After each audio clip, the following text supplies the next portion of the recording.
जय हिंद दोस्तों, मैं हूं आपका दोस्त आशीष। मेरी एक न्यू वीडियो में आपका स्वागत है। दोस्तों, आज हम आए हुए हैं मुकेश पाल जी के यहाँ। मुकेश पाल जी कौन है ये मुझे बताने की शायद आप लोगों को जरूरत नहीं है, क्योंकि पिछले 14-15 महीने से मैं अपनी बहुत सारी वीडियो इनके मतलब इनकी अपनी वीडियो में इनका जिक्र कर चुका हूँ।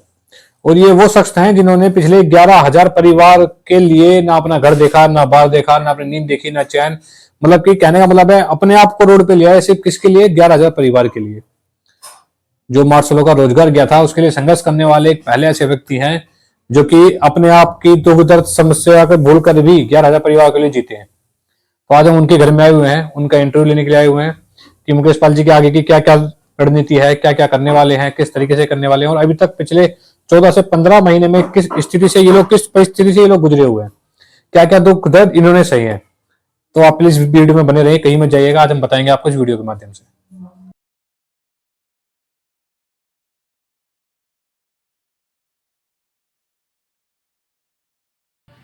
तो मुकेश जी, राम राम भाई। हम राम जी। मुकेश जी, आज हम आपके यहाँ पे आए हुए हैं, आपके घर पे आए हुए हैं। तो हमें हमारे क्वेश्चन थे आपसे कुछ कुछ एक जो कि कुछ एक पर्सनली क्वेश्चन, कुछ एक जो कि आप पब्लिकली बोल सकते हैं वो क्वेश्चन, और कुछ एक रोजगार को लेकर के जो सबसे ज़्यादा महत्वपूर्ण है आज की डेट में। क्यों? क्योंकि आप पिछले 15 महीने से, यानी पिछले लगभग 1.5 साल से 11,000 परिवार का नेतृत्व कर रहे हो। तो उसको देखते हुए हम थोड़ा सा आपसे ये जानना चाहेंगे फिलहाल तो, कि आपने अभी तक का क्या संघर्ष, क्या खोया इसमें, क्या पाया? क्योंकि आपके ऊपर बीच बीच में बहुत सारे लांछन भी लगे कि मुकेश पाल ने ये कर लिया, मुकेश पाल ने वो कर लिया, लेकिन आपने सबका डटकर संघर्ष करा, बीच में सामना करा। आपने अपने ऊपर कोई भी आंच नहीं आने दी।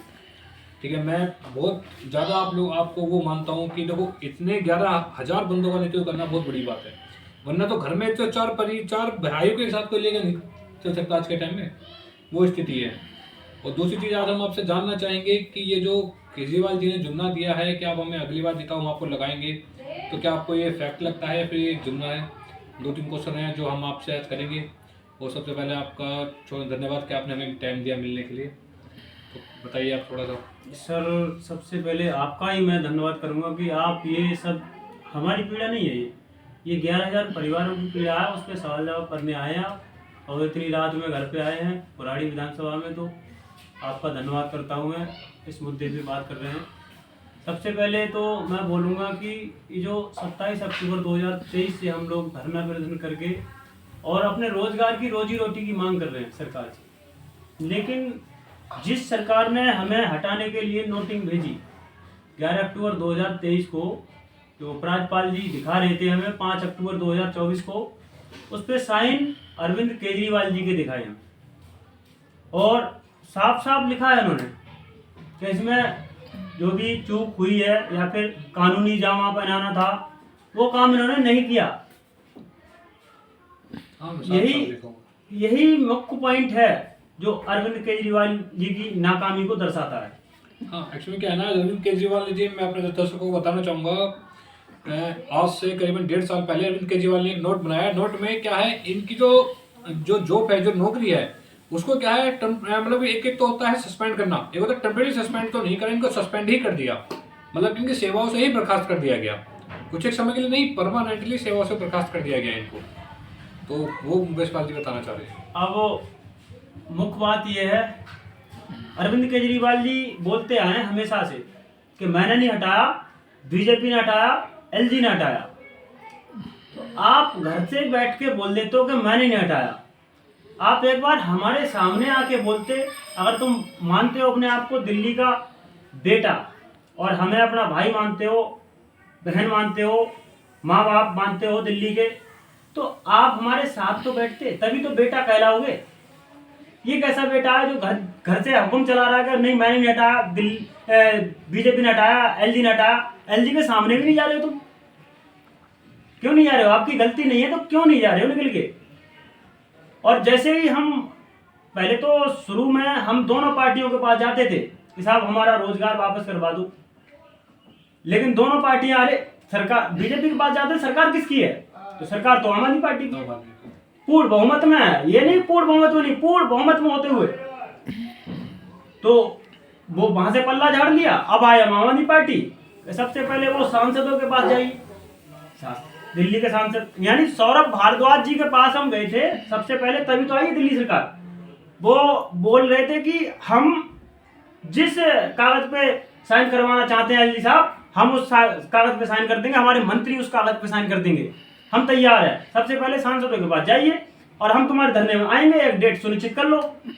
तो मैंने सबसे पहले जो बोल रहे हो, तुम्हारे सांसद सभी आएंगे, राज्यसभा सांसद हो चाहे मंत्रीगण नेता हो, तो आप वीडियो बना के एक सूचना दे दो सबको कि हम तैयार हैं और आएंगे। क्योंकि और बोले कि आप एलजी से टाइम लो। हमने सर हम एक मामूली से बस मार्शल बेरोजगार है, अब तो अगर हम टाइम लेंगे तो एलजी साहब का टाइम देंगे? आप चुनी हुई सरकार में बैठे हुए एक मंत्री के पद पे आप ये बयान दे रहे हो कि मार्शल टाइम ले एलजी से मिलने का? आप नहीं ले सकते। आपने कभी टाइम क्यों नहीं लिया एलजी से मिलने का? आपके मुख्यमंत्री ने खुद टाइम क्यों नहीं लिया इसका मुद्दे का समाधान करवाने के लिए? कहीं ना कहीं तुम्हारी गलती है, नाकामी है, इसीलिए आपने टाइम नहीं लिया। और हम दिल्ली सचिवालय 27 अक्टूबर से बैठे थे वहां, 3-4 महीना कंटिन्यू बैठे हैं। हमारे बच्चे भी, वाइफ यही है, पूछ लेना, वहां सोए हैं, वहां झुग्गियां डाल के सोए हैं। दिल्ली पुलिस ने बहुत हमें सपोर्ट किया वहां, और रोजगार मिल जाए। लेकिन ये गूंगी बहरी सरकार कभी ना मिलने आई ना कुछ। आखिरकार हम एक बार इनका किराड़ी विधानसभा में प्रोग्राम था स्कूल का, वहां पहुंचे तो उन्होंने हमें इतना अपशब्द बोला कि ये असामाजिक तत्व आ गए, बीजेपी के गुंडे आ गए। अब तुम्हें हम असामाजिक तत्व लग गए क्या? हमने ये जो सेवा की थी इसको नहीं देखा आपने? इस समाज में रह के हमने आपका, ना चाहे आम आदमी पार्टी का हो कार्यकर्ता, चाहे बीजेपी का हो, चाहे कांग्रेस का हो, हम सबको एक समान समझ के सेवा की है। कोविड हो चाहे कोई सी महामारी हो, लेकिन हमने किसी को अपशब्द नहीं कहा। जो हमारे साथ छल कपट किया है दिल्ली सरकार ने, दिल्ली सरकार ने या तो हमारे साथ ये छल कपट की करके जैसे लगाया था, कानूनी जामा क्यों नहीं पहनाया? बस मार्शल का विभाग क्यों नहीं बनाया? जब आप सिविल डिफेंस वॉलेंटियर को लगा रहे हो, कर्मचारी का काम करा रहे हो, ये कर्मचारी का काम कर पाया हमसे? 8 से 10 साल तक एक लंबी सेवा होती है। जब मैं लगा था तो यंग था, मेरा 84 किलो वजन था, आज मेरे अंदर 60 किलो के आसपास वजन है। ठीक है, जब इसमें लगा था तो यंग था, और मेरी ये जवानी इस डिपार्टमेंट में चली गई डीटीसी में, और इसमें मैंने बहुत कुछ खोया। समाज सेवा करना एक बहुत बड़ी चीज है, हर किसी के पास में नहीं है। इस दुनिया में हर प्रकार के व्यक्ति हैं, कोई तो स्वार्थ के लिए जीता है, कोई दूसरों के लिए जीता है, कोई अपना कर्म पे जीता है। लेकिन इस सरकार, ये जो आंदोलन से पैदा हुई थी सरकार केजरीवाल की, अन्ना हजारे, जब इसने अन्ना हजारे व्यक्ति जैसे पेट पे लात मार कर खुद नेता बन के बैठ गया और अपने माँ बच्चों की कसम खा गया, अपने बहन भाइयों की कसम खा गया, अपने परिवार की कसम खा गया है? और अब ये पूरे हमारे बहन भाइयों की कसम खा के झूठ बोलता है। उस दिन बुराड़ी में पकड़ा था, बुराड़ी में मैंने लाइव, जब ये आए थे चुनाव प्रचार करने जनसभा का, तो मैं हैरान हो गए, इनकी मजबूर होके जनसभा में पहुंचा कि साहब हमारे बारे में 2 शब्द बोलिए, कभी मिलने का, मुलाकात करने का समय तो दीजिए हमें। आज तक नहीं दिया समय मिलने का, और हम वहां कोई विरोध नहीं किया था, ना हल्ला किया था हमने, सिर्फ येलो जैकेट दिखाया तो इनको एक संकेत दिया कि हम बस मार्शल हैं बेरोजगार। नहीं तो वहां भी ये बुराड़ी में बोल देते असामाजिक तत्व आ गए। ठीक है, यही बोलते हैं ये, क्योंकि इनके पास जवाब तो है नहीं, समाधान करवाने का जवाब ही नहीं है। और खुद कभी आते नहीं निकल के, कभी दिल्ली में इन्होंने कैबिनेट बैठक नहीं करवाई, कभी कैबिनेट नहीं हुई आज तक इनकी सरकार में, कभी बिल पास नहीं करवाया। बिल पास कहां से होगा जब कैबिनेट नहीं हुई? बात तो यही है। दिल्ली में जब आए थे ना ये, तो इतना झूठ बोला था, कॉन्ट्रैक्ट वर्करों को सबको पक्का करवाऊंगा। कॉन्ट्रैक्ट कर्मचारियों के साथ मैंने ड्यूटी करी है, कंडक्टरों के साथ। जब वो लगे हुए थे, उनके बच्चे मतलब जवान हो गए, शादी भी कर ली उन्होंने, वो बताते थे हमें कि भैया इतना इतना बड़ा झूठ बोला, हम तो वैसे के वैसे का बुढ़े पड़ गए। ठीक है, इसने कुछ नहीं किया, झूठ बोला। अब हमारा एक क्या कह रहा है, 2100 रुपया महिलाओं को देगा। ठीक है, 2100 रुपया का महिला को देगा भाई, हमारी जेब से, मतलब सभी पत्नियों के पति के जेब से पैसा निकाल कर उनको दे रहा है, मतलब 80% वो खुद रख रहा है वो भी जीतने के बाद। हाँ, जीतने के बाद। लेकिन अभी भी केजरीवाल जी की सरकार है, तो जीतने के बाद का क्या मतलब बनता है? जब आपके पास पूरे 62 के 62 विधायक हैं और जब पूर्ण बहुमत से सरकार है, तो जीतने के बाद महिलाओं को देने का और जीतने के बाद इनका रोजगार वापसी उठाने का क्या मतलब बनता है गवर्नमेंट का? जब आपके पास पूर्ण बहुमत ना हो तो जरा समझ में भी आता है कि अभी आप पूर्ण बहुमत से लाइए, हम इनका रोजगार देंगे, महिलाओं को 2100 रुपये देंगे, ये करेंगे वो करेंगे। लेकिन जब आम आदमी पार्टी की सरकार दिल्ली में पूर्ण बहुमत से ऑलरेडी है पहले से, और पूरे 5 साल पिछले उन्होंने ढंग से सरकार चलाई है, इसमें से कि जेल भी होकर के आएंगे बहुत सारे विधायक, सीएम अरविंद केजरीवाल, वो थोड़ा मुद्दा हटकर है, लेकिन उसके बाद भी ये लोग नहीं वो करते काम करने का बहाने क्या मिल जाता है कि अगले 5 साल बाद करेंगे। अगले 5 साल, कितने 5 साल लोगे भाई? कितने 5 साल चाहिए आप लोगों को? मैं आपके इन्फॉर्मेशन के लिए बता दूं कि अगले 10 साल में, 11 साल में, जब से आम आदमी पार्टी है, कोई भी कैबिनेट मीटिंग नहीं बुलाई इन लोगों ने। क्योंकि जिस टाइम पिछले वीडियो में अपने कई लाइव में बोल चुका हूं, जब शीला दीक्षित मैडम थी, एक महीने में 4 कैबिनेट मीटिंग बुला लिया करती थी। सारे आईएएस उनसे कांपते थे। क्यों? क्योंकि कभी भी वो कैबिनेट मीटिंग के लिए फोन कर दिया करती थी इमरजेंसी में कि जल्दी से आइए, और अगर कोई भी आईएएस नहीं आता तो सीधा ट्रांसफर। उसे कहते हैं लेडी, जिसे कहते हैं लेडी सिंघम, वो थी मैडम शीला दीक्षित मैडम जी की बात बता रहा हूँ, दिल्ली में सीएम थी, उसे कहते हैं। और उनकी कैबिनेट में ऐसे ऐसे फैसले हुआ करते थे जो केजरीवाल जी सोच भी नहीं सकते। लेकिन केजरीवाल जी का मानना क्या है, यहाँ कैबिनेट भी मैं हूँ, मिनिस्टर भी मैं हूँ, वकील भी मैं हूँ, जज भी मैं हूँ, सब मैं ही हूँ। जो आम आदमी पार्टी में क्या चल रहा है, जो केजरीवाल जी ने बोल दिया वो सही है। अगर केजरीवाल जी ने गलत को भी सही कह दिया तो ये लोग सही मानते हैं उसे। वो मतलब कि कहने का मतलब है आम आदमी पार्टी में एक ही मुखिया है, सिर्फ केजरीवाल जी, वही कैबिनेट है। इनका मुद्दा भी सिर्फ वही है, केजरीवाल जी कर सकते हैं लेकिन बट कर नहीं रहे। क्या जरूरी है? ये लोग सिर्फ क्या यही मांग रहे हैं कि इन्हें मार्शल लगाया जाए? नहीं, ये लोग कह रहे हैं हमें 8 घंटे देने, हमें रोजगार चाहिए, आप हमें कहीं भी लगाओ, मार्शल से हटाकर या कहीं भी लगाओ। तो बहुत सारे डिपार्टमेंट है आम आदमी पार्टी के पास। क्या हमारी पार्टी के पास डिपार्टमेंट नहीं है? मैं सबसे एक बात पूछना चाहता हूँ कि भाई क्या हम सरकार इसलिए चुनते हैं मुकेश पाल जी कि हम सरकार को वोट दें और सरकार बोले कि जिसे अपॉइंटमेंट आप लेके आओ? यही तो इससे सरकार का जो गलत रवैया है हमारे साथ। जनता ने तुम्हें इसलिए थोड़ी बिठाया था, जनता ने बिठाया था समाधान करने के लिए। जनता ने वोट दिया तो वो कर्ज, समझो आपके ऊपर कर्ज है, उस कर्ज को देख के तुम काम करते। ऐसा नहीं आरोप प्रत्यारोप में पूरी जिंदगी तुम बिता दोगे, हमारे अपने साथ साथ हमारी जिंदगी खराब करोगे। काम करना है आपको। मोदी को गाली दे रहे हो, अमित शाह को गाली दे रहे हो, काम तुम खुद नहीं कर रहे हो, खुद राजा बन के बैठे हो। बात केंद्र की कहां है इसमें? राज्य सरकार का काम है ये, राज्य सरकार के अंतर्गत हम लगाए थे, आपने केंद्र तो नहीं लगाया हमें। और केंद्र लगाया तो केंद्र आता हमारे साथ, आपने लगाया तो आप क्यों साथ में नहीं आ रहे हो? आपसे हम बार बार कह रहे हैं अरविंद केजरीवाल जी, आपके प्रोग्राम में जा रहे हैं, आपकी जनसभा में जा रहे हैं, क्यों जा रहे हैं? मजबूर होके, क्योंकि आपने समय नहीं दिया आज तक। 14 महीने हो गए, 14 महीने में एक भी बार आपने समय दिया हो तो बताओ। बस मतलब के साथ मीटिंग की हो तो बताओ। आपने मीटिंग की है तो किसके साथ की है? कुंडली के प्रेमजीत जी हैं जो आपकी पार्टी से हैं, प्रेमजीत जी, उनको आप समय दे देते हो। वो क्यों धरने में लगा रखे हैं आपने? क्या वो मार्शल है? नहीं है मार्शल, वो मार्शल नहीं है। सबसे बड़ी बात, क्यों धरने में लगा रखा है? और आपकी पावर इतनी है, जब हमने शिकायत भी की आपके संजीव झा जी से, कुलदीप कुमार विधायक से, लेकिन नहीं, आपको नहीं। और वही प्रेमजीत हैं जो 5 अक्टूबर को सब नौटंकी ड्रामेबाज हुआ था दिल्ली सचिवालय में, ठीक है, उन्हीं के द्वारा आपने करवाया था। वो हमें क्यों नहीं ले गए? हम मार्शल हैं, लीड किया है ये धरना, तो हमें नहीं ले गए अंदर। क्यों नहीं ले गए?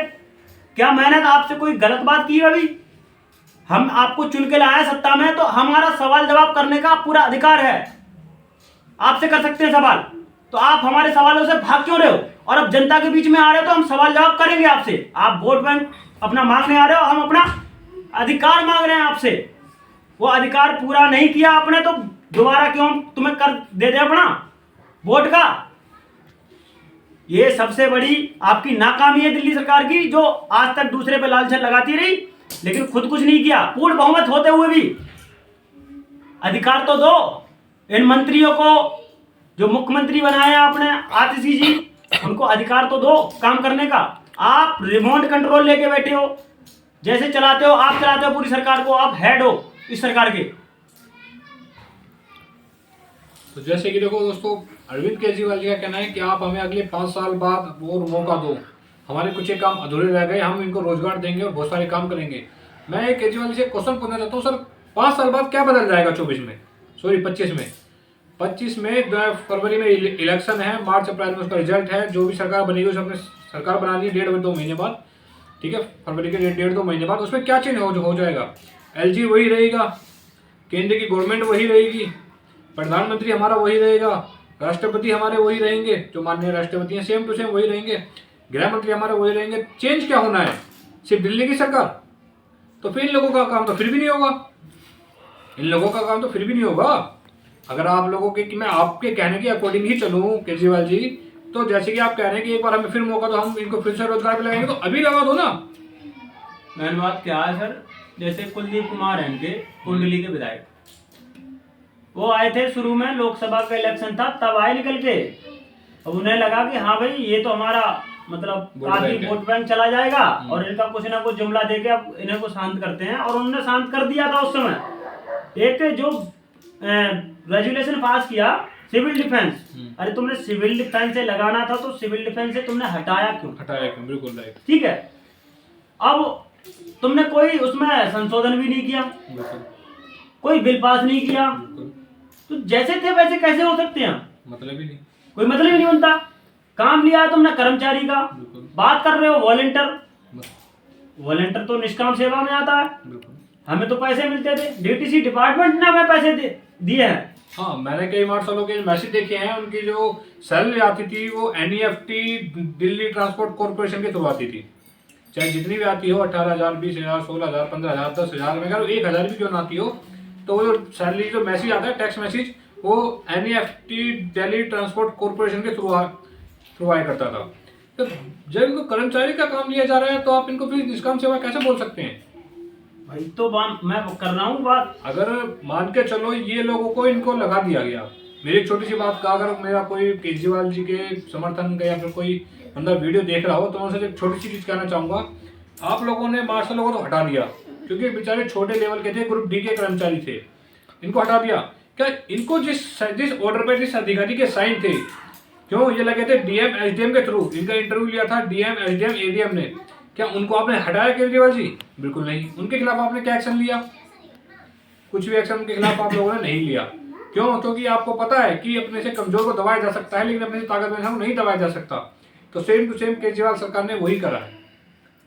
इस सरकार ने कुछ नहीं किया, हमारे साथ शोषण किया है, चाहे वो शारीरिक शोषण हो, चाहे मानसिक शोषण हो, चाहे आर्थिक शोषण हो, क्योंकि हम इस घटनाओं से गुजरे हैं।